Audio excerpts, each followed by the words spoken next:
यो दलको कार्यालय अगाडिपट्टि उभिएर लाल पूर्जा दिन्छु भन्ने, अहिले दिन्छु भन्ने, आजै दिन्छु भन्ने, गरिबहरूलाई लाल पूर्जा दिँदै गरेर कांग्रेसले विरोध गर्ने भन्ने हुन्छ, एमाले विरोध गर्ने भन्ने हुन्छ, माओवादीले विरोध गर्ने भन्ने हुन्छ।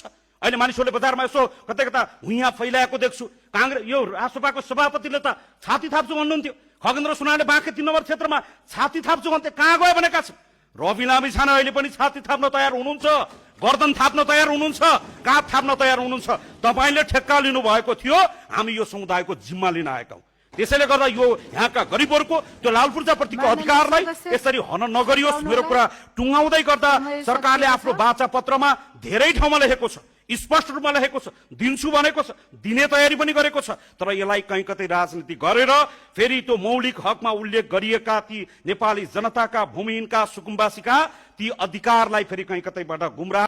राष्ट्रिय स्वतन्त्र पार्टीलाई, यहाँका भूमिहीन दलित गरिबहरूलाई यो कुरा स्वीकार्य छैन। म यो कुरा तपाईको बीचमा राख्न चाहन्छु। हामी काँध हाल्न तयार छौं, हामी यसको जिम्मा लिन तयार छौं। यति कुरा हामी तपाईको बीचमा राख्न चाहन्छु र यो अवसर दिनुभयो यसको लागि सम्मानित सदनलाई हृदयदेखि आभार प्रकट गर्न